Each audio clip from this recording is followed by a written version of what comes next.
We start, sir? Yeah, please go ahead.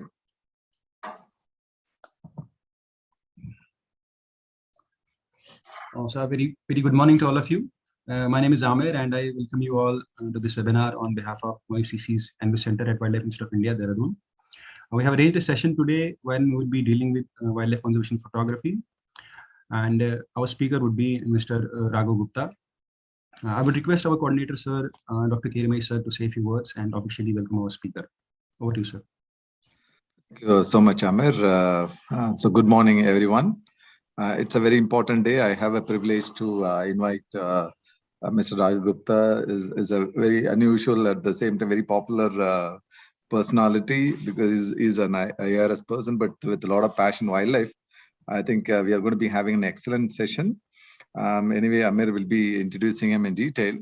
So I think I would like to extend my congratulations and compliments to all of you for celebrating this wetland day. I think it goes without saying, wetland as a water body, I think it's everything for life. I think as a human being, we all realize our life starts from water and we also end in water.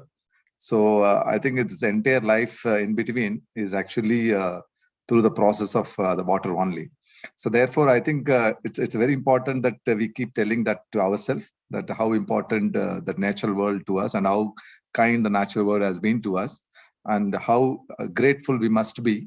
And I think it's an opportunity for us to keep and realizing and telling to ourselves. So therefore, I think it's an important day for us. Because this is my first occasion as being part of the ENVIS Center, therefore I also feel very privileged to be part of this excellent team of the ENVIS team at the Wildlife Institute. And I'm also privileged because the first of my engagement is starting with Mr. Raghav Gupta, and I can see his motivation and energy. So without taking much time, I hand over to Amir to basically initiate this session. Thank you so much. Thank you so much, Doctor. Thank you. Thank you very much, sir. So on behalf of ENVIS Resource Partner at Wildlife Institute of India, Dehradun, I would like to welcome our speaker, Mr. Raghav Gupta. So a brief about Raghav Gupta. Mr. Raghav Gupta is an Indian Revenue Service Officer of 2012 batch, and he belongs to Kanpur. He is currently posted as a Joint Commissioner of Income Tax at Kanpur.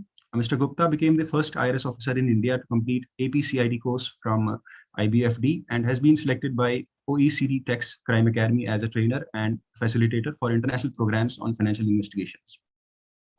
Mr. Gupta's passion for wildlife photography has won him national level accolades. He has written for the Hindu, Savers, Hornbill, and Sanctuary Asia. A passionate conservationist, he is an advisor in ERDS Foundation's Great Indian Bustard program and a lifetime member of BNHS. He has completed courses from Cornell Lab, National Geographic, IIT, IIFM, and IUCN. And he has also conducted several wildlife conservation photography webinars for youth across India, including at the Center for Environment Education, CEE, under MOFCC. Through his writings, webinars, and photography, he strives to spread awareness about wildlife diversity and conservation. Mr. Gupta pursues his other interests in astronomy, Egyptology, singing, and teaching. And today he would be sharing some fascinating stories from his immense experience with the wild. So then the title which we have selected fits in here perfectly, that is Wildlife Conservation Photography and Stories from the Wild. And we would love to take your suggestions, comments, and questions at the end of the talk. You can drop them on our YouTube chat box, and we'll be sharing a feedback link with you for your feedback and for the certificates. With this, I would like to welcome you again, Mr. Raghav Gupta, and over to you, sir. Thank you so much, Amir. Thank you so much for such a humbling introduction. Thank you, Dr. Krishnamurthy, for having me here. And big thanks to Wildlife Institute of India, ENVIS RP, for giving me this chance, because as a child, I remember reading about Wildlife Institute of India and, you know, the amount of research it used to do on a variety of animals and endangered species. And now it's a full circle when I'm actually here and, you know, able to interact with the Institute. It's a big privilege for me. So without wasting more time, I think I'll just share the screen. Please let me know, Amir, if it's working. I think, yeah, it should be visible now. Is it? Yes, we can see. Okay, great. Go ahead, sir. Right.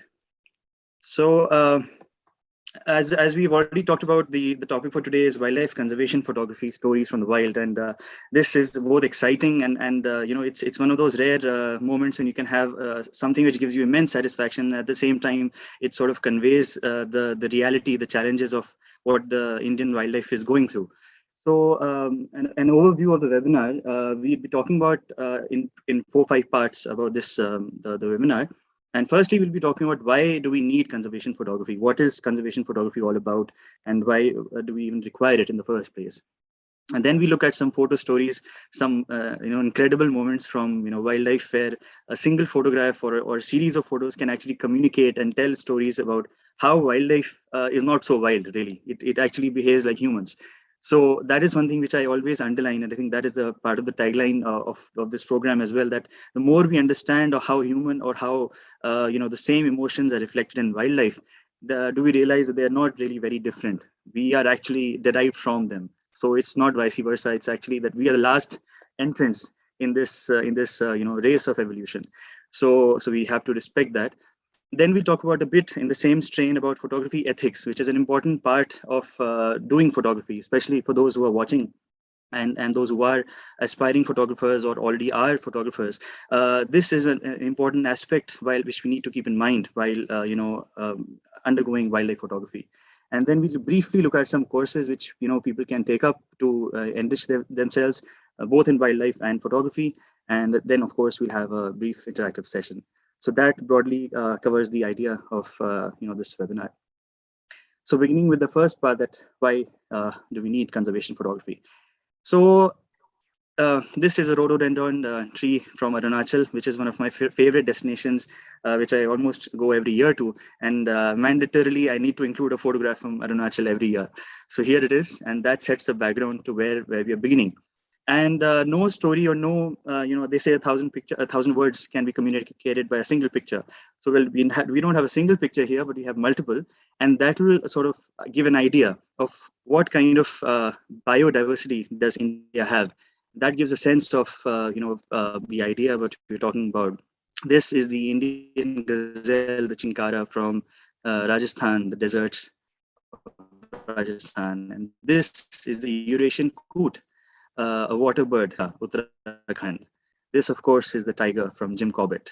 This is a picture-winged dragonfly from Maharashtra, Navi Mumbai. Here is a rhesus monkey from the backyard of my own home in Kanpur. This is a gharial from Chambal, Morena, Madhya Pradesh. Here is the Tibetan sand fox from Sikkim, Guru Dongmar. These are the Saras cranes from Uttar Pradesh. And this is Tosumia's forest skink from Kerala. Here is a Malabar grey hornbill from Dandeli, Karnataka. And here is a Bengal florican from Assam. So you can assess the kind of variety we have, both in terms of the variety of habitats as well as the variety of fauna. It ranges from all sizes, all colors, all kinds of possibilities, which other countries may not have the luxury of. And India has that amazing biodiversity ranging from across habitats, which may be spread across continents, but we're lucky to have all of it in the same country. And the kind of biodiversity, especially in birds, we have about 1,300 species, and the world has around 12,000. So that nearly is more than 10% of the world's birds are found in India. And India, I think, ranks 4th or 5th in the world's diversity of birds. So that gives the broad idea of why we need to understand more about these creatures, more about wildlife, to actually appreciate this valuable asset which we have and which we don't really realize. So that is something which we need to know through conservation. Here's an example of a photograph from Surajpur, Uttar Pradesh. The idea is that this is a black-necked stork, and it's a huge bird. And this bird is known to come to its nest every year, year after year. It reuses its nest for giving birth to young ones. And the idea behind this photo is that there's a lot of greenery here in the foreground. But it is the background which is wires coming, and the idea is that till when would this balance continue? This is right in the middle of the city. So till when would this city let this bird continue using its nest until the sounds and the smells of the city come closer and closer and drive the bird away? So this is an example of how, in a small little picture, this bird is actually huge, but here it conveys the smallness of things by telling that, the bird is in imminent danger, and yet it's just sticking its courage out with the present scenario. Here's another example from Bah in Uttar Pradesh. And this was during, we were going through the fields. And as you know, most of the agricultural fields are remnants of grasslands. So black bucks are mostly, grassland creatures, and they like feeding in the twilight, dawn and dusk. And here it was, during the evening, and it has that look on its face that where do I go now? Because the idea is that these twigs which are there, in between the fields, have barbed wires on them, and it actually saw them. Thankfully, in the foreground it may not be so clear, but there are lots of barbed wires there. And many of them, while running, get entangled into those wires, and they can't really survive then if they are fatally injured, because running for them is second nature. And if you take that away, then they really can't survive. So here's another example of how a single photograph can communicate the need of sensitizing that we don't really need those barbed wires, do we? I mean, we have enough. We can actually show that the boundary is there, but barbed wires really it's a danger for them. And anyway, the habitat has been snatched. So this is something which you can talk about or think about. And here's another example of a jackal from Nandur, Madhemeshwar in Maharashtra. And we were looking for owls and nocturnal birds. And suddenly there was this rustling in the fields nearby, and we knew there was something big coming. So we quickly trained our eyes towards the road, which was leading to the fields. And there this creature was looking as fiercely as a tiger right into the camera. And it probably understood that we are there, so it looked and then quickly went towards the fields again. So here's another example, even though this is not really endangered, but this shows that even in our rural or urban landscapes, we have wildlife still living with us. So conservation is not really just about tiger reserves and national parks. It can be about the backdoor wildlife as well. So now that we have a lot of interface between wildlife and cities and wildlife and towns, we can really consider their role in our immediate vicinity too. Of course, this is one of the rarest species in India, the great Indian bustard from Jaisalmer Desert National Park. And this was a runner-up to being our national bird. But because of the name, as you can see, it could have possibly, that's the common story which goes that the name of the bird could have, been misspelled and misconstrued, and hence this was not chosen. That's one of the reasons why it wasn't chosen, at least. And today they are, numbered to be around only 80 to 100. Once they were about thousands across the grasslands of India, and now with shrinking habitats day by day, they're limited now. The largest population is now limited to Jaisalmer, in and around the Desert National Park. And here, it proudly walks. It's such a beautiful bird, and when you look at it, it's pretty large. In fact, it's not the size of an ostrich, but pretty much the same demeanor. And this was at the end of 4 days when we were searching for this bird in the desert, and we couldn't find it.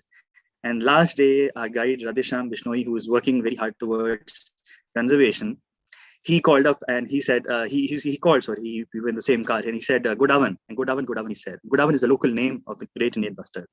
And the locals are very fiercely protective about this bird. And there it was, too much into the distance, but I could see it walking proudly amongst the landscape, owning the land.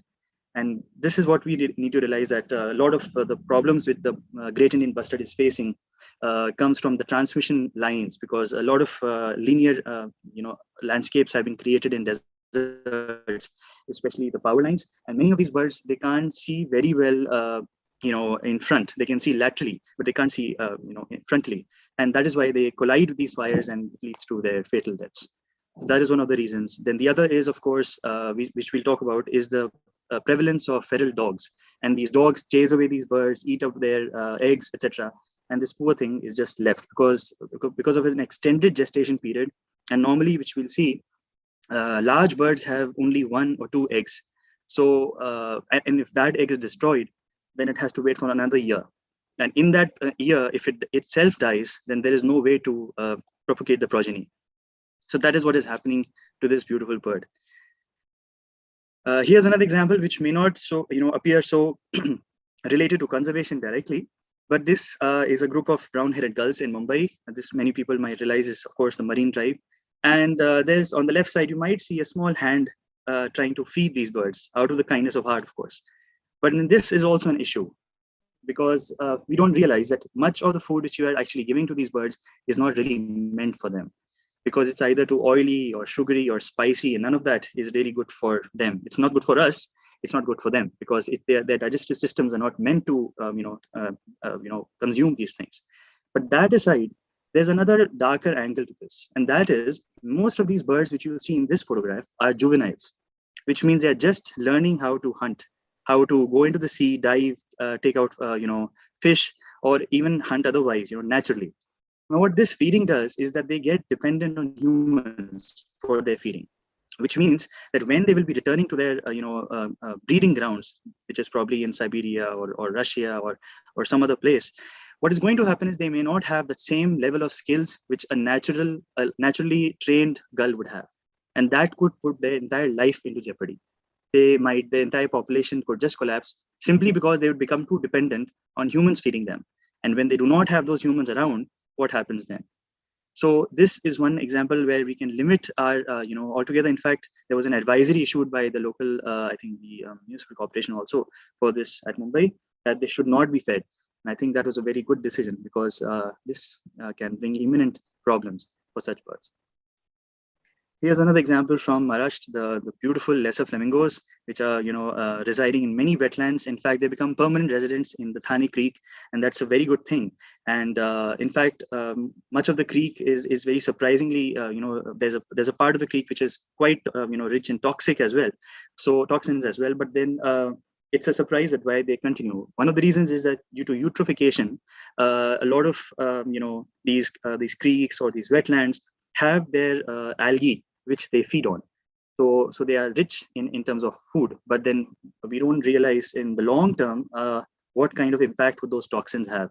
And again, here, for example, you have a lot of activity going in the background. Constructions are there, etc.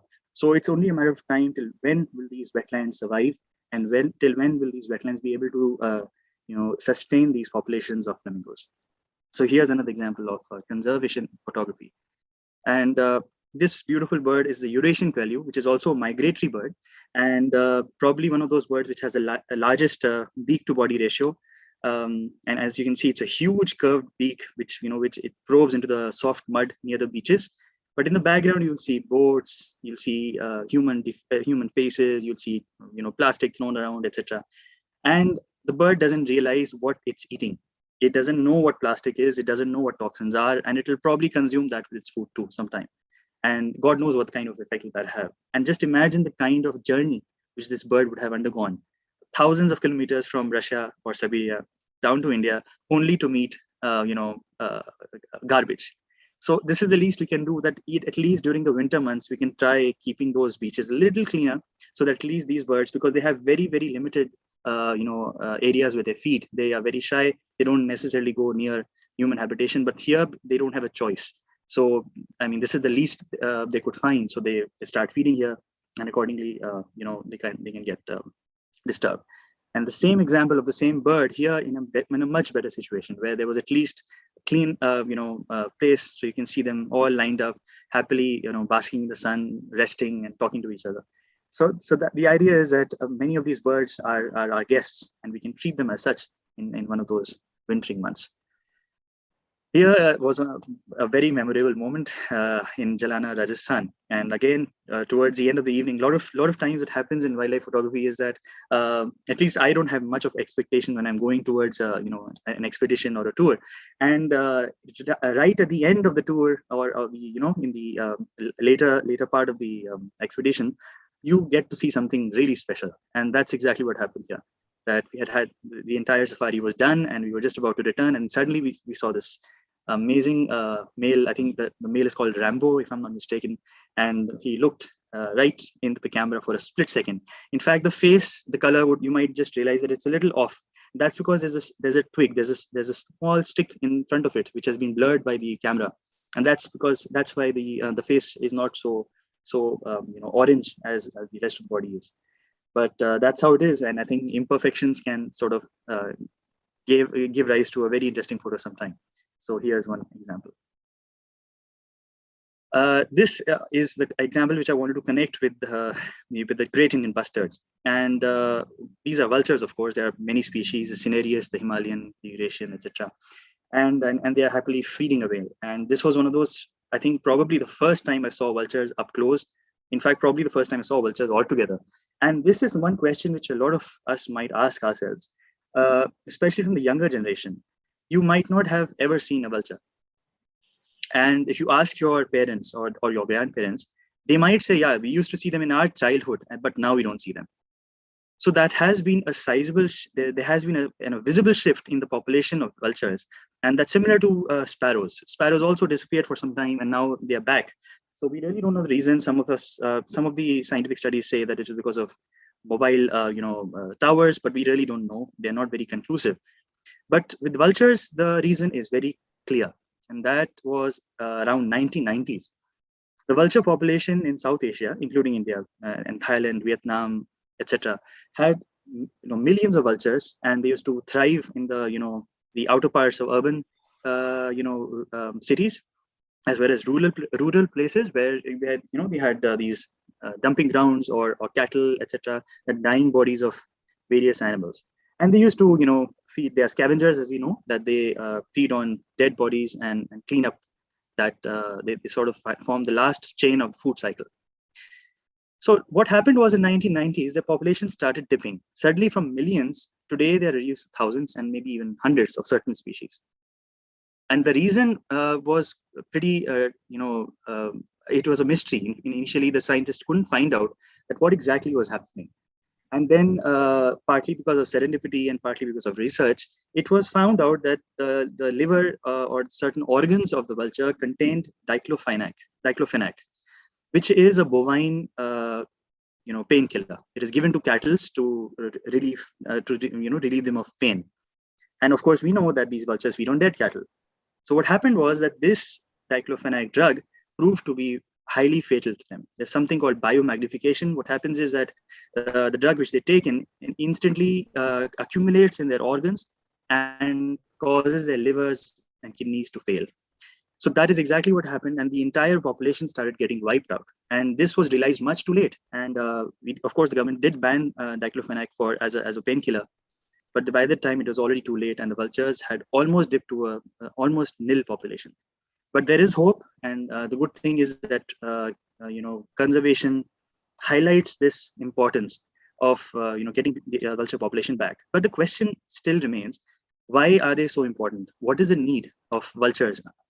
Somebody might just ask, how do they really play a role? If they're not there, then well, we have other creatures who can finish off the dead bodies, etc. And the answer is right in front of our eyes.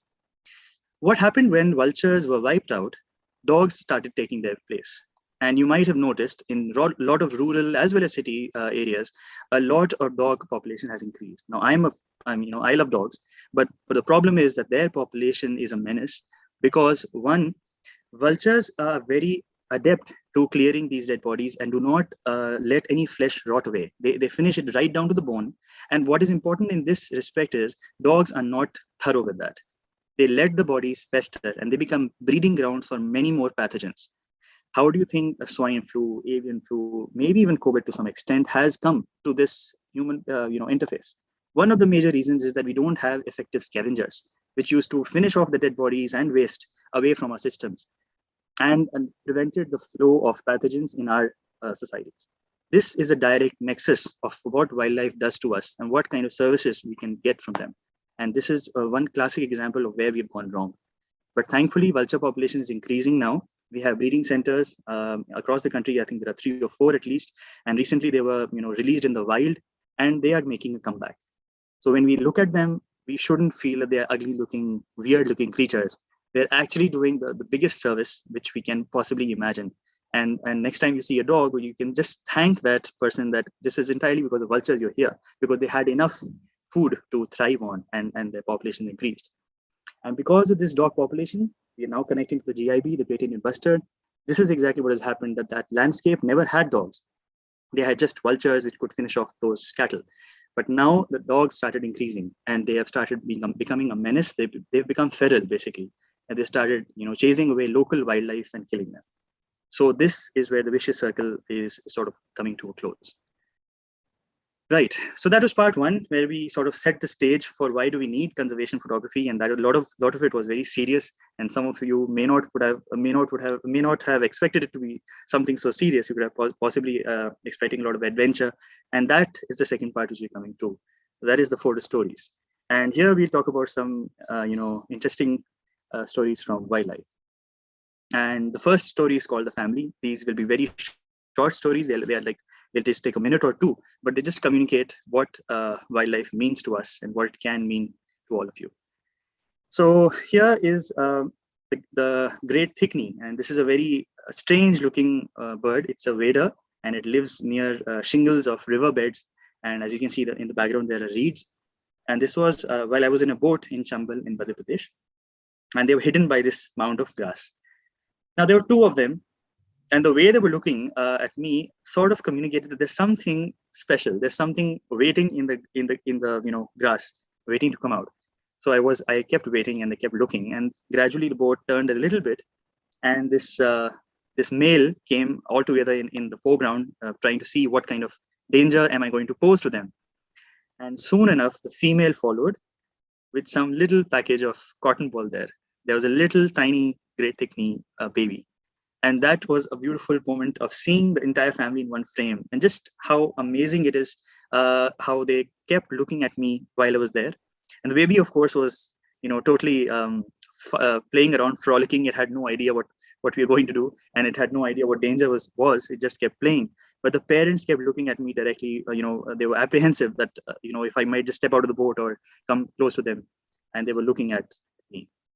So this example just shows that the kind of emotions we have in our family, how protective we are about children, is exactly what is seen in wildlife too. So that's an example of photography. Here's another short story called The Unwanted Guest, and this was in Nagarhole, Karnataka. And we have these spotted deer. We were in a safari, so we were in a car, and they were happily feeding and busy eating, and once in a while looking at us and just making sure that we're not posing any threat to them. But suddenly they just decided to run away, and I don't know what it was or what they smelt, but they ran. And they can mean only one thing, right? When they run. And sure enough, this was my first tiger sighting, and I was so nervous, and so my hand was so unstable that you can see it's probably blurred. The photo is not very clear. And that is I think it was a tigress, if I'm not wrong.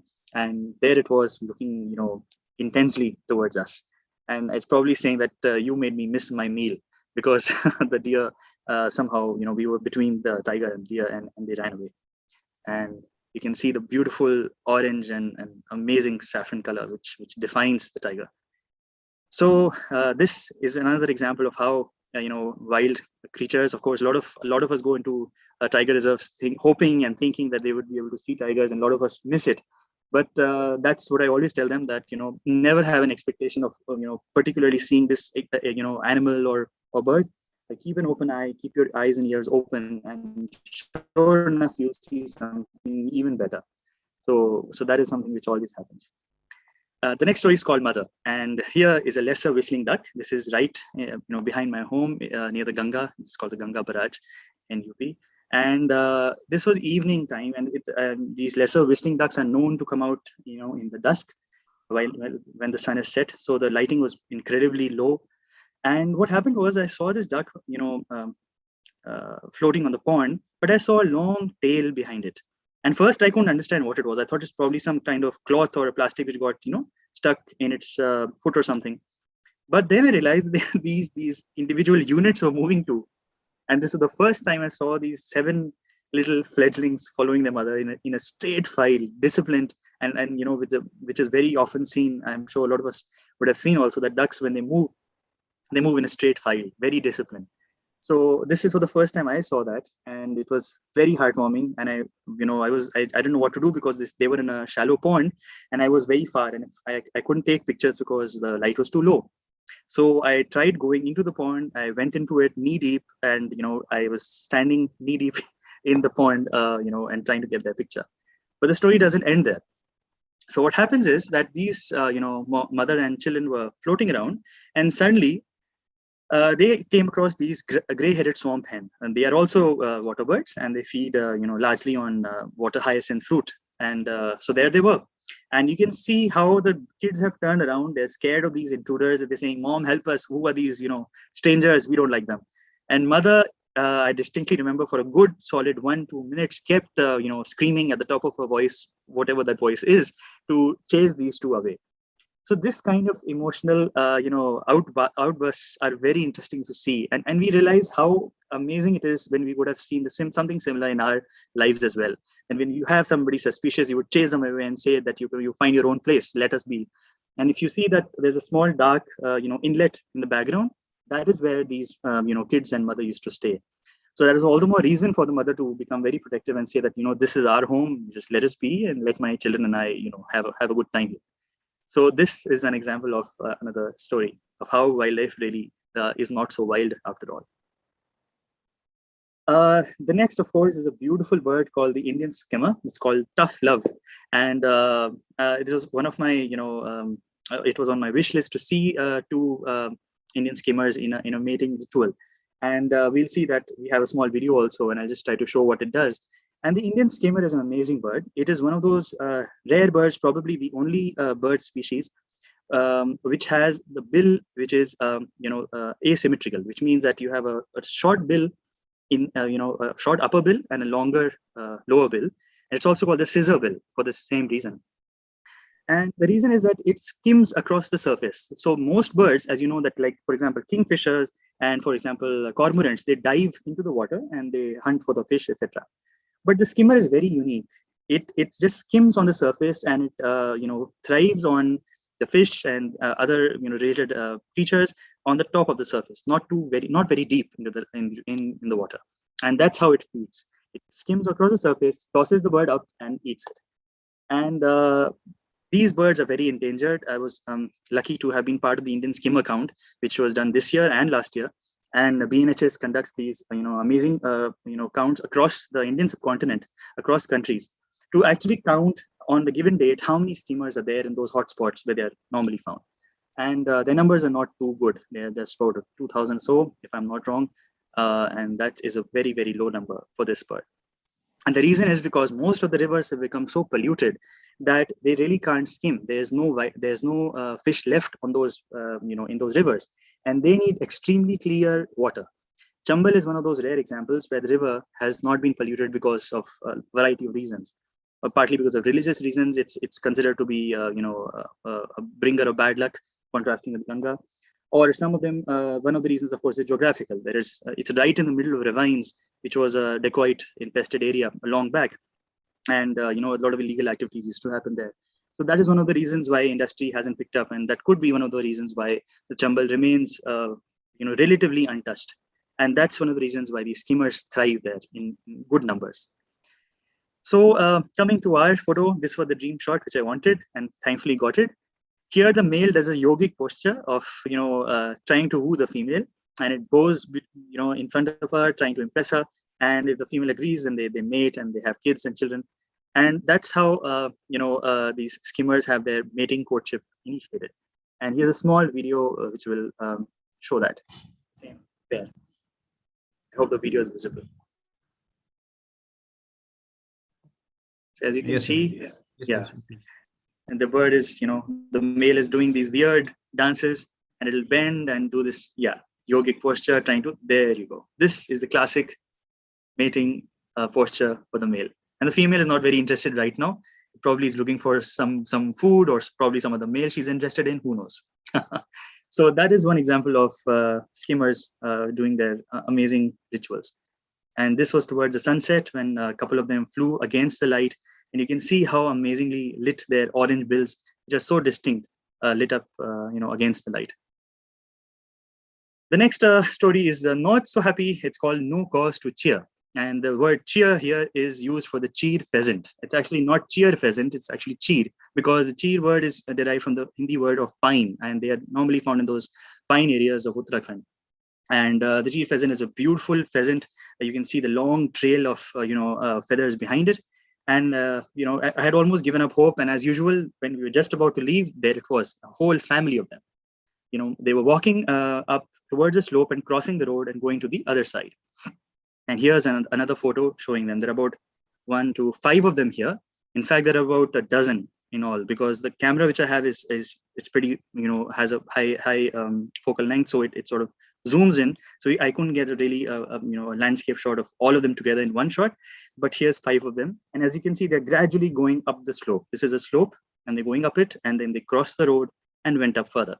But one little pheasant got lost, and it was about to cross the road when this car came honking at full speed, and the poor thing had to run back again.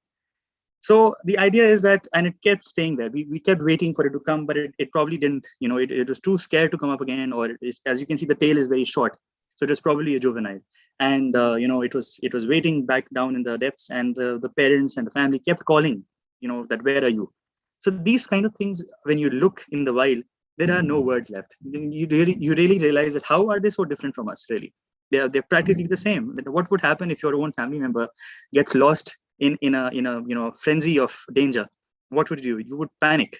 So they were panicking, and they were calling for this little juvenile to come and join them.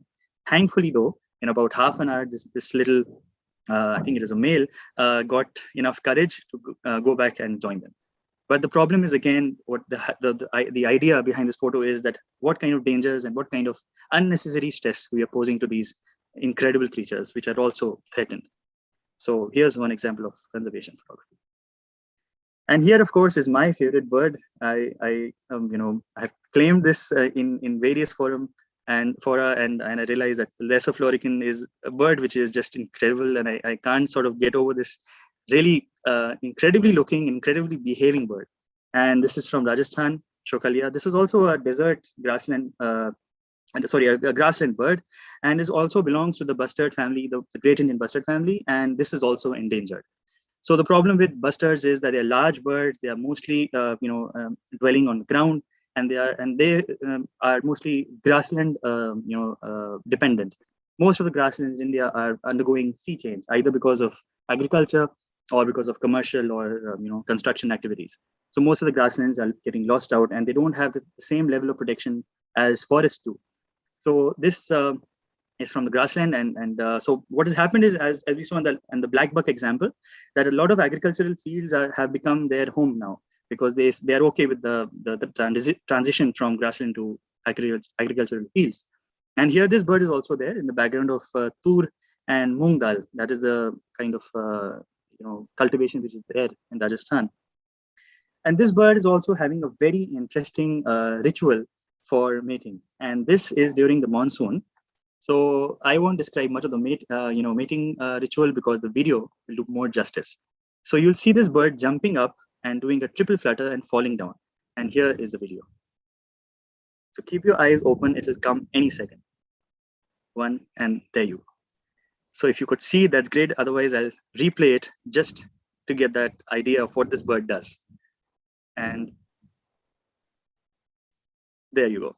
So it does that little cute jump, and this is how it looks while it's jumping. You can see it has this interesting crest on its head while jumping, and a very interesting cryptic kind of coloration on its feathers to merge with the background and stay hidden. And very interestingly, these birds are only visible in the monsoon when they do this jumping up and down 20 to 100 times a day, and they don't tire, and they try to attract the females, which are also hidden in those grasses, because they want tall grasses where they can hide. And after the monsoon ends, it wasn't very clear where these birds used to go, because they were locally migrant, which means that they used to stay in India but somewhere else. And some research I think has been done. It has been established that they go towards the Deccan, and they stay there towards the non-monsoon months, and again come back during the monsoons. So this is a lesser florican, a very interesting bird, my favorite. This is a story from the night, and this is from Thattikad, Kerala. And here we were walking in the forest. It was absolute pitch dark, and there are these very interesting creatures called nightjars. They are not exactly owls, but they are sort of related like that. They are nocturnal. They are also pretty much hunters of the night. And this, you can see the kind of crazy colors this bird has, which keeps it very well camouflaged in the forest. And one of the reasons why I wanted to go to this forest was to see the slender loris. And the slender loris is a very interesting mammal. It's very tiny, very delicate, and it stays on these trees, and has this interesting defense mechanism that once it gets scared, it raises its hands above its head and freezes, just like humans do. And thankfully, I happened to see this. So while we were returning from the trail, what happened was it was almost sure that we're not going to see it because there was no movement at all in the trees. We were trying to watch it through flashlights, but we really couldn't see it. But then again, as I said, that towards the end things happen. So towards the end of the journey, there was some movement, and this little tiny shy creature came into the light. And you can see it's very, very delicate, and its movements are very slow. Even while running, it'll go very slowly and try to climb across the next branch and hide itself. So this is how it looks like. And you can see the hands are very, very thin, very delicate, but it's acutely, it has acute sense of smell and even sight in the night because it's a nocturnal creature. And this is an example of an endemic species, which is found only in India. So that is one interesting example from Kerala. And this is a strange battle. It's the battle of two birds called the glossy ibis from Bhigwan, Maharashtra. And this was also from a boat. I was in a boat, and I knew that there was some kind of action between these two gentlemen, I'm assuming. And so what happened was that I was, trying to focus my camera to these birds, and gradually these birds started, fighting and noisily, attacking each other. So they were probably defending their territory. And this war became, more and more intense. They were, clacking their beaks against each other, and then they flew against each other. And you can see the golden droplets flying all around. It was a beautiful sunset. So the droplets are all lit up because of the golden light. And of course, they took up right in the midair as if they were, floating midair, and they were fighting with each other. And the fight continued for about 2-3 more minutes. And towards the end, it almost looked as if the gentleman on the right was defeated, but it's just a mid shot. It didn't really fall back like that. It's just the kind of shot which the photo sort of freezes midair. So this is also an interesting example how fights break out and how they can be interesting, photographic, subjects too sometimes. Here's an example from Nagaland. These amazing birds are called the amur falcons. And we as a country are very lucky that we have about 1 lakh to 2 lakh of these birds coming every year as passage migrants. So there are something called winter migrants, which are basically going to stay here for all throughout the winter months, almost through the entire winter period. And there are something called the passage migrants. So the passage migrants, by definition, mean that they are only there for the passage. So they stay here for a very short time, maybe 15 to 20 days, and then they leave. So the story behind this is that I was in Mumbai at the time, and for a weekend, I had to travel to Nagaland, and it took 16 hours from Mumbai to reach to this point, and 16 hours back, where I could just stay for 4 hours in Nagaland just to see these birds. So the idea is that these birds attracted me so much because this is how the route looks like, because they start from the Amur, as many of the geography students would know. Amur is a river in Russia, and that's where they start off during the winters. They stop over at Nagaland, which is our state in the northeast. They stay there for 15-20 days. They come towards the south. They might stop over in Maharashtra, Karnataka, Goa, that area as well. And then they finally reach the southern part of Africa, where they spend their winters. And then on the way back, they take a different route towards the Eurasian part, maybe Middle East as well, and then go back to their breeding grounds in Russia and China and Mongolia. Right. So this is that photograph of those amur falcons flying midair. It was a sky full of them.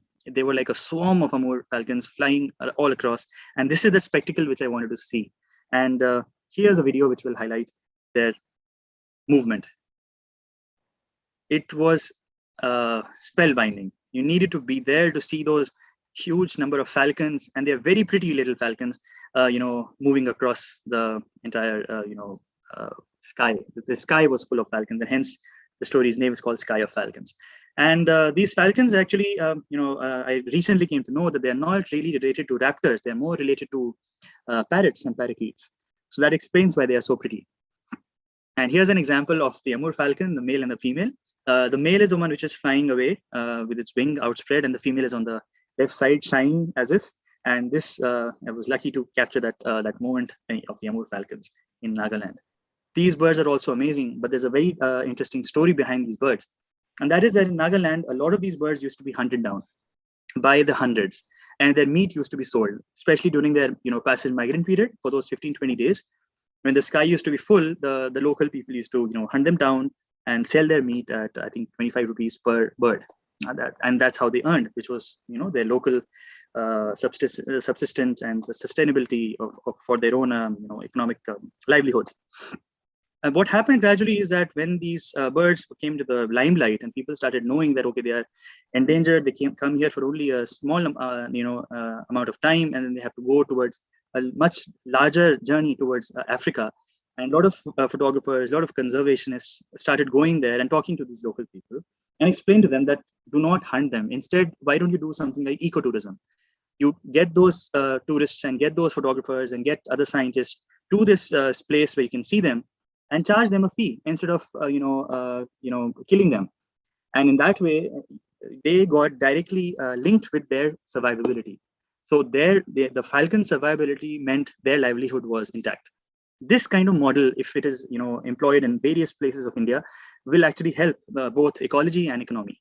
And that is one of the reasons why understanding the base of conservation becomes so important. And thankfully, because of the last 10-15 years, there have been no significant killings of the falcons, and their populations are thriving. Every year, they are happily coming to Nagaland, Doyang, the place, stay there for a couple of days, eat. And by the way, they were feeding in the sky. They're aerial feeders, so they were feeding on these insects, etc., in the sky. And then on the way back, they can happily go to Africa. And here's an example, probably the last story for the day is called Conspiracy. And this is from Nandur Madhameshwar again. And here you can see there are two golden jackals. They're sort of communicating with each other. And it's a beautiful wetland. Nandur Madhameshwar is a sight to behold. I think it has been recently declared a Ramsar wetland as well. So here, these two jackals were planning to attack a bird, a huge bird called the purple heron, which you will see in the next slide. And it's amazing how there are three of these jackals. They were trying to coordinate with each other, like triangulation, how to narrow down and finally attack that single bird. So there are two of them here, and the third jackal is in the background. You can't see that in this photograph. And here, one of the jackals started moving towards the bird. And as you can see, on the right side, the bird has its neck really high up, and it does that when it has to look around and see that, is it safe or not. And interestingly, the bird maintained its posture. It was like, okay, take your time. I'm here. I can fly anytime. And that's exactly what happened. The golden jackal kept walking, and it kept, staying still. But it didn't realize that there was a jackal coming from back, from behind its back as well. And suddenly that, jackal made an appearance, and the bird decided to fly and took off right in the, nick of time. So this high octane moment was captured, and it was really interesting to see the jackals can actually hunt these birds, huge as you can see, and they can actually hunt them as well. But then thankfully birds are gifted with these feathers, and they can just instantly fly. But it was very key and interesting to know that it kept waiting, sort of saving its energy and making sure that the jackals are coming really near it, and only then did it take that decision to fly, because they spend a lot of energy flying. So that sort of brings us to the end of our photo stories. And now we'll just talk a little bit of photography ethics and what we need to be, taking care of while we're going into the field, into trails, into national parks and sanctuaries, and what we need to, do and don't do. So the first is dress appropriately, and this might seem as a very strange requirement, but it really is, important. And when we realize that, we see, I remember, for instance, that about 15 years back, when I used to, not be so keen, a photographer as such, but I was keen into animals, but I was not really a photographer then. But I remember seeing a lot of, people in camouflage, and I used to wonder, why are they wearing that dress, and is it really required? Is it just a code, or what is it? And then gradually, by and by, I realized that is what is really important, because it is the threat perception, especially for birds. They are very sensitive to colors. So if you're wearing something like red or pink or green, or something which is fluorescent, so it sort of stands against the background, and it sort of serves as a warning sign that this might be a predator, or this might be some person who is not really good for me. So they might just be a little aware of you, and they may not be going about doing their activities in a normal way. So it's an undue stress for them. So it's better to wear dull clothes like beige or camel or camouflage, and that really helps being in the environment and blending with it. The second is preserving the habitat, which is when we go there, in those fields and etc.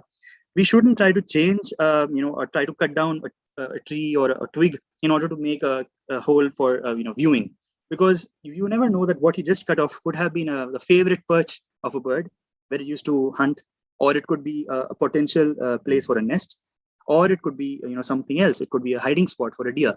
So we don't really know what kind of habitat are we destroying. So it's better not to change that. It's always better let it be natural, and it's always interesting to capture these creatures in their natural habitat. Most of my best shots are actually are those which are hidden with their little camouflage, little twig coming on their face or behind, or in the front, and that sort of brings a natural environment to that photo, and that saves the integrity of the environment. The third is breeding and nesting, and this is important, especially because at this time, the parents of the offspring or the birds or animals are very vulnerable, and they have their entire energies and concentration spent on their children and their well-being and their survival. So in this time, if we go ahead and make an added pressure on them, it is going to prove fatal, because you might know that a lot of birds, for instance, once they realize that their nest is compromised, or they feel that there is a particular kind of threat to their nest, or the eggs are no longer safe, then they'll altogether leave that nest. Now, this might seem cruel. This might even say that how can they do that, and how can they possibly leave them? But the idea is that birds realize that they will not be able to bring up their baby in a safe environment, and the baby will not be able to survive anyway. So instead of that is their instinct. So they really can't do much about it, and that's how they think.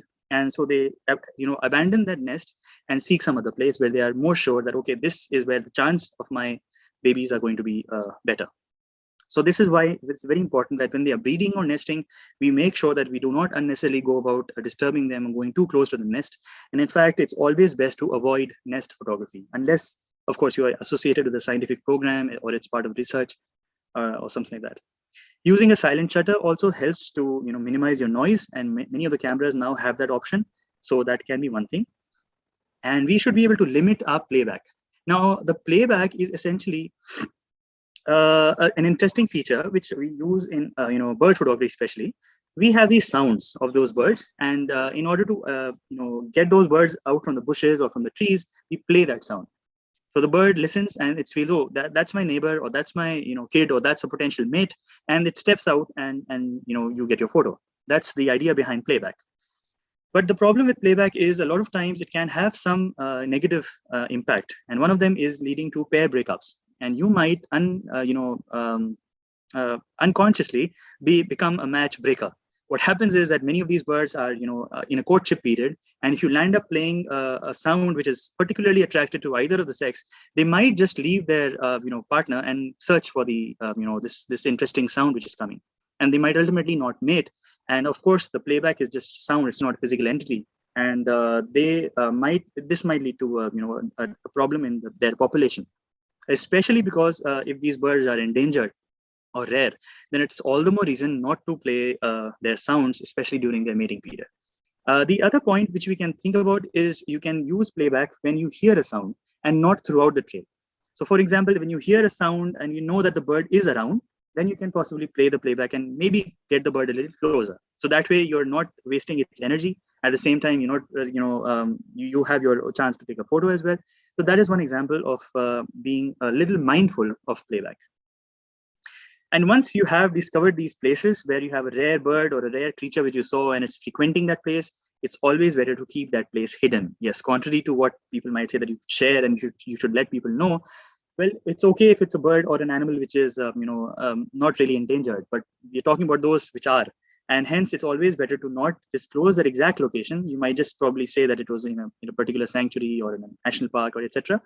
But do not exactly specify that, okay, this was near that tree or near the pond, etc., where the bird is coming, because it will unnecessarily attract a lot of people, and they may not be as discreet or as mindful as you are, and it might lead to their damage in their habitat.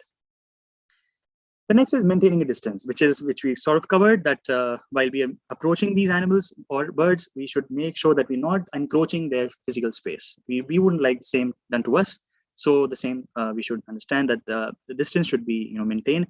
And in fact, you will see that if you're sitting down, if you're calm, if you're not doing too many distractive activities, you will see that they continue doing their activities and they'll start trusting you as somebody who is not a threat to them. They might even come near you themselves. In fact, a lot of times I've seen that once I sit down and with my camera and just wait, a lot of times birds actually come nearby and start feeding around very close to you. So that happens, and that's something which is very, very common. It happens all the time. So you don't really need to venture and try to go closer. They'll come closer to you. Give them that chance. Of course, the next is follow the law, which is that many of these protected areas have certain regulations, have certain rules. So it's always best to follow them. For example, not littering, not making sound, not feeding, etc. So those are always good to follow because they are there for you as well as for the animals. It's always nice to follow them. Captioning responsibly is a do which many of us don't realize, but it has a vast impact, particularly in this age of social media when you are uploading your photographs and sharing it to the world. You need to make a point that what particular aspects of that creature appeal to you, and whether you followed any of these ethics or not. If you mention that, it's going to generate a positive effect. It's going to communicate to people that okay, we can have excellent photographs while following ethics, and that's very important because a lot of times we feel that the best photos are those which can only be clicked when you are violating some kind of ethic. You go unnecessarily close, or you try to feed them or something like that. But the idea is that if you caption responsibly, if you tell them that these are endangered species and they are under a lot of threat, and therefore we have to be sure of what we are doing, that sort of spreads the message that ethics are very important while doing photography. So that's something which we should do. And when in doubt, always think like wildlife, rather think like yourself. So if you are thinking that you have somebody who just comes into your home and starts, rummaging around your house, how would you feel? So that's pretty much what how wildlife would feel. It would feel that its privacy is being violated, or it might feel that it's in danger, and it might stress it out. So the idea is that when you are in doubt, just think like wildlife. Do not unnecessarily try to cause stress to that animal. The next, of course, is don't distress wildlife, which is now the don'ts. So then not distressing them is pretty much what we discussed here, that we don't unnecessarily go close to them, don't chase them, and we'll talk about that in a bit. Not crowding is something which we may not realize, but normally when we are traveling in safaris and cars, animals don't perceive us as threats because they're sort of used to that movement of the car. They know that the car has people and the people won't get out, and they treat you as one unit. They don't look at you as separate targets which might attack me. So so cars is one thing, but when you're traveling on a trail or walking down a particular path which is in the wild, then it's better not to travel as a crowd. You either maintain a straight line, or you travel discreetly. You maybe two of you in the front, then a little distance, then some others, like that. That what that ensures is that the animal or the bird doesn't see you as multiple threats, and it doesn't get stressed out, and it stays when you're there. So it serves in your interest as well, that the animal or the bird doesn't look at you as a threat, and then therefore it might just come forth and continue doing its activities. And not chasing them is also part of not distressing them, because the further you chase them away, especially in bird photography, it's observed a lot of times that people tend to go behind and bird keeps getting chased. So maybe you can do that for a couple of times and then leave it, because the bird is giving you a clear message that, okay, I am not liking your presence. So respect that and just let it go. So because a lot of times these birds have, their energy budget is very limited, and they can't really spend a lot of energy on just running away from you, which is not a meaningful threat to them. And when the actual predator or an actual threat comes, they may not have the resources to save themselves. So it's better to just let them be and go for it. Not littering, as we discussed, is important because part of the litter could land up causing infections to them, or it could be food material which doesn't suit them. It could cause a death, etc. And hence it could be a problem for the entire population. And we shouldn't manhandle them either. But a lot of times we have the temptation of picking up an amphibian or a reptile, and especially for macro photography, you might just physically handle it by hand, and that's not advisable, because you're putting the animal itself in a lot of stress. And B, there's a chance of infection on both sides. You might infect the creature and the creature might infect you. It might even bite you because it's not sure of where it has been taken away. And the infection which you might cause to the creature could spread to the local population, and the entire population might be wiped out. So that is one problem which can be there just because of your single exposure of germs. On the other side, if you are doing a scientific research, or you feel that if a bird has maybe fallen down from a nest or something, it's always better to put on a glove. You can carry some gloves and pick them up and put them back into their place, which is actually fine. And a lot of time the samples are collected this way also. So that is fine, but not handling them with your bare hands, and not provoking them just in order to, or not giving them bait in order to get a reaction. So a lot of times when a tiger comes or a lion comes and it's lying down on the road and you decide that it's not doing anything, it's just sleeping. So you start throwing stones, or you start throwing, you start making noises or trying to provoke the animal so that it gives you a reaction. And that eliciting a reaction is important for you because you need that in a photo. But think from the point of the view of the animal, it doesn't really get a lot of rest. It has to be careful, about a lot of factors around it. If it's a female tigress, for example, she might have to take care of her children who might be attacked by larger predators. Or if it's a bird, it might, have to take care of its nest or feeding. So if it's resting, just let it rest. And sure enough, in some time, it'll probably get a yawn, do some activity. And then, you give that time to them and they'll actually give you excellent photos. And not feeding them, as we discussed in the brown-headed gull photo, that feeding them is a strict no-no, and that shouldn't be done at any point. Not feeding your vehicles is important because, again, it has a risk of running down on a creature, and it's always better, especially when you are on a wild, rich path where you know that there's a lot of wildlife. It's better to be a little mindful of your car speeding through the path. And no noise, which means that we shouldn't really talk loudly or play music or honk in a place which is this hallowed space of wildlife, where you are there for a very short time. So it's all the more reason to stay silent, and staying silent will also help you hear a lot of sounds, and those sounds can actually guide you to look at birds or animals which you wouldn't have thought otherwise to see. And last, of course, is no flashes. It's always better to not use those sudden flashes or extremely bright torchlights, especially for nocturnal animals. Like the one which I showed you, the photo was taken from a very dim flashlight. And the interesting part is that you don't aim the flashlight directly at the creature. You aim at a slightly angle to them so that it doesn't fall directly on their eyes, because they can get temporarily blinded. And they might not feed at that time. They may not be able to find their home. They may not be able to find, they may not be able to run away from predators. So that's very important that we don't unnecessarily cause confusion by, bringing on bright lights to them.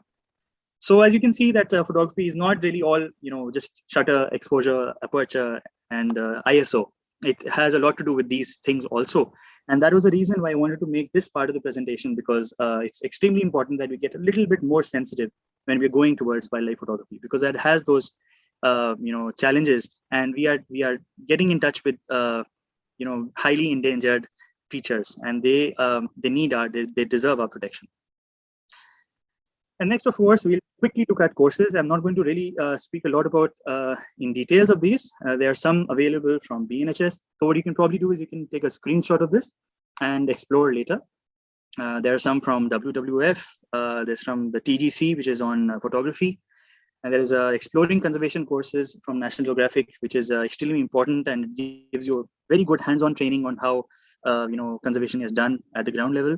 There's the Foundation for Environment Education, which does this journalistic photography course.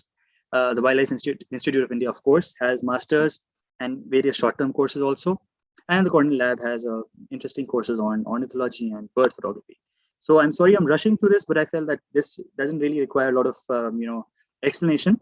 And you can possibly take a screenshot now and maybe explore. And I implore to all participants that whoever have a little bit of understanding and want to explore more, it's very important that you read a little bit more. Only when we read and understand wildlife will we be able to appreciate what they are actually all about. So that brings us to the interactive session, and this beautiful bird is the orange-billed blue magpie from Uttarakhand. And you can reach WII at their handles on Twitter and Instagram, and same with me.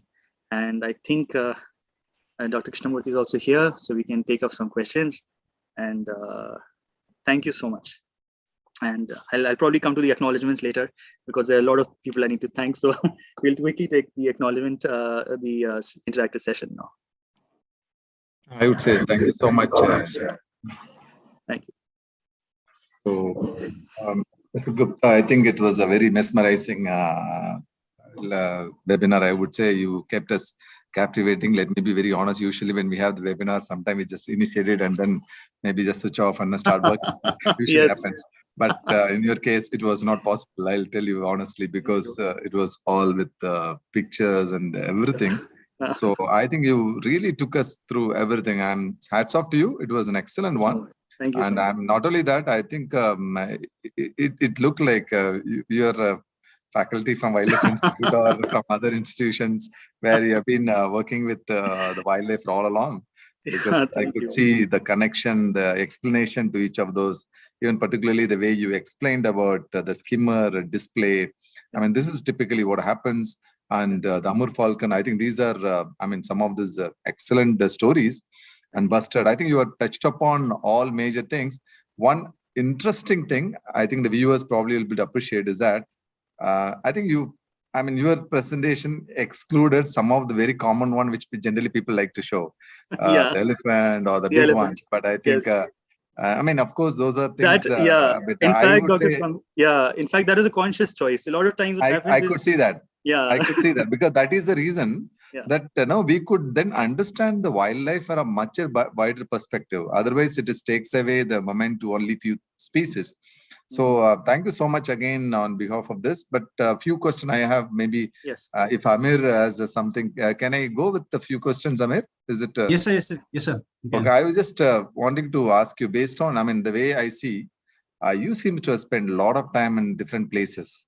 So I have two questions. One is about how do you actually balance your work with this photography? And my second question is, have you had any very dangerous encounters during photography? Okay, right. Very interesting questions, Dr. Krishnamurthy. So, well, of course, regarding balance, it's something. Of course, it's important. I realize that whenever we have some passion, I think we automatically find time because they're the same 24 hours for everybody. So we have to make sure that we are able to give it some time. So when the field, when we talk about field, like that, for example, when I was in Mumbai, there was a little bird called the little crake, and that is a winter visitor, and that was found that came to Pune. And it was just there for a couple of days. So I knew that I had to quickly go there, otherwise it will go away. So what I used to do is, I used to get up early in the morning, 4 o'clock, travel to Pune, click photos and come back and join office by 11. So that is the kind of, thing which we can do. Or weekends, we can use that. A lot of people, can have weekends free. And thankfully, when the weekends are free, you can just, travel on Friday night to go to a distant location. Like, for example, Thatikart was exactly that. Or Doyang in Nagaland was exactly that. I went on Friday, stayed there for 2 nights and came back and joined on Monday. So that kind of thing we can, do, and whenever you get time. And of course, sometimes I take long leaves when I'm going for Arunachal. I take a 15-day leave every year and then, go for a proper expedition where you can go to and explore the wildlife, in those areas. So that is one example. And as far as danger, well, it actually happened quite recently. In Jim Corbett.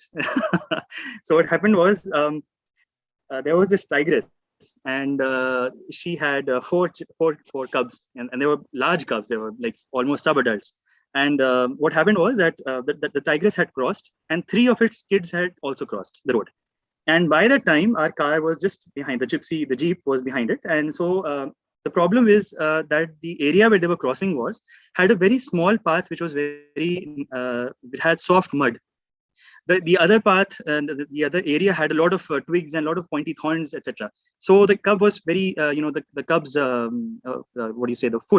paw was very soft. So it needed to go through that mud, and it was not wanting to go through the thorny path. So the cub was not able to go because the car was just parked near that. And the tigress really came outside for a second and made this huge roar and said, "Get out of the way, let my kid come."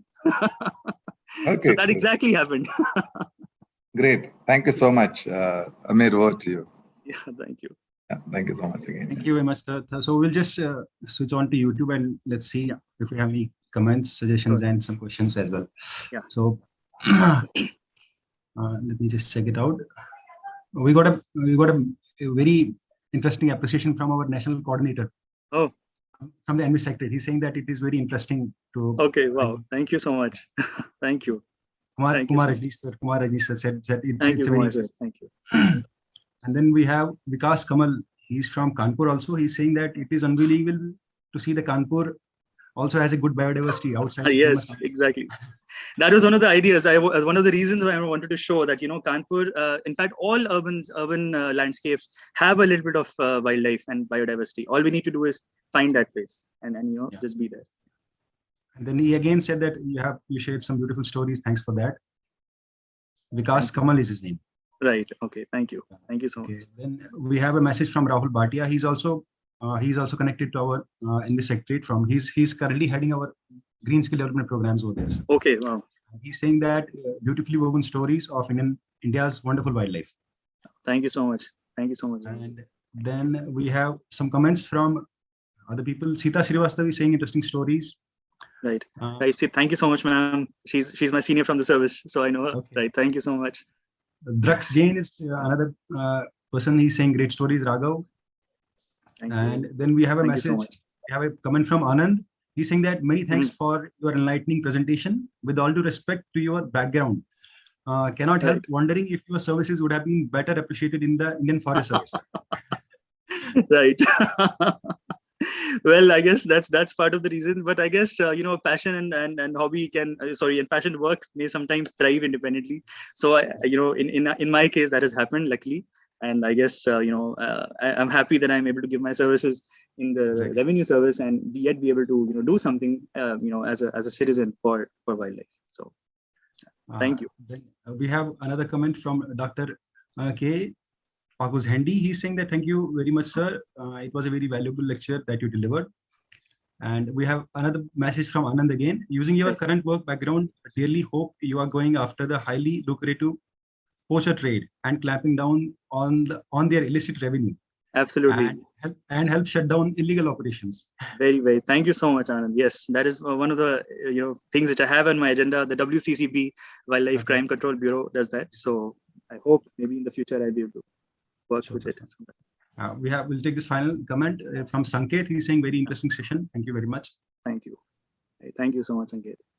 So we had these comments and suggestions, and we have also shared the feedback link with the participants wherein they can share their feedback, and then we'll get back to you, sir. Right. And perfect. So that is it from the YouTube session comment section, and then it is over to I would like to thank you, sir. So that's it from the YouTube section. So we had these few comments and suggestions, which we have just finished that session. So it was actually really great to have you back, sir. So because I have been in touch with you in person and I have met you. Yes. So it is really great to know you. So this brings us to the end of this webinar. So on behalf of ENVIS Resource Partner at Wildlife Institute of India, Dehradun, I would like to thank our speaker, Mr. Raghav Gupta, for enlightening us with your diverse knowledge in the field of wildlife conservation photography and the fascinating stories you shared with us. I'm pretty sure the precious knowledge that you have shared with us today will definitely help the researchers, the conservationists, students, as well as the people who have a passion for the wildlife conservation and photography as well. And in a way, they can make an impact in the field of conservation. And there was a great message which you shared, which is that you can help reduce wildlife conflicts with people is by not feeding the wildlife. So feeding wildlife can lead to a number of serious problems. So human food is not healthy for wildlife animals, and they don't need food from us to survive. Right. Absolutely. They have specialized diets, and they can become malnourished or even die if we fed them wrong foods.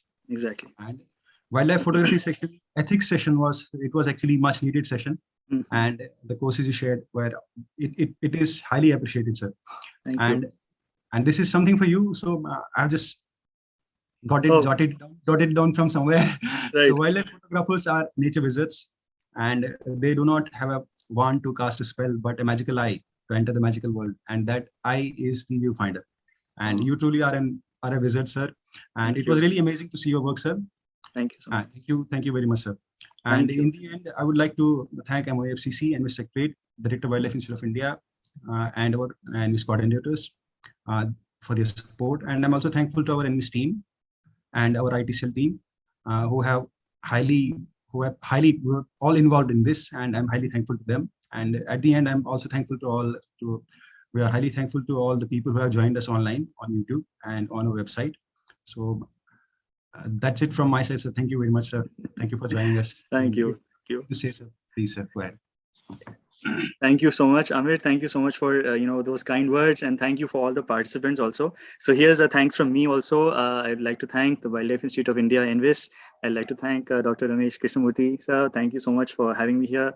Dr. Ramesh Chinnasamy, JP Nautiyal, of course, Amir, for always being in touch and helping me come and make this dream a reality. Thank you, and of course to all the participants who were there who spent some time and hopefully gained something out of it and became a little bit more inspired towards wildlife. And of course, in the end, I'd like to thank my department, the Income Tax Department, who's given me so much in terms of professional life, of course, but it has given me this chance to explore this aspect of my life. So thank you for everything, and thank you so much. And I hope to collaborate with the Institute again. Thank you so much. Thank you. Thank you so much. All the best. Bye-bye. All the best. Bye-bye. Bye.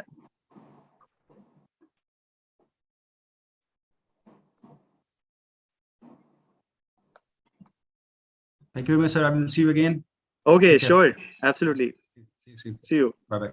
Okay, sir. Bye.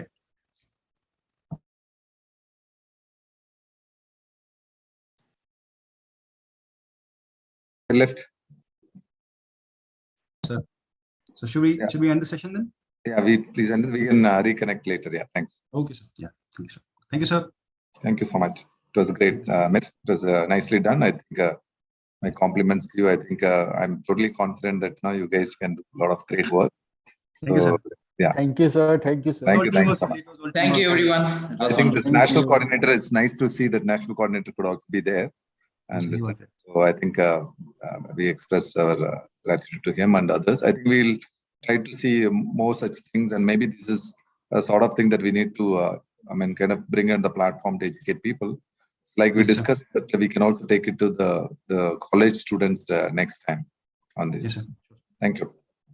Thank you, sir. Thank you, everyone. Bye-bye. Thank you, Thank you, sir. Thank you. Take care, sir.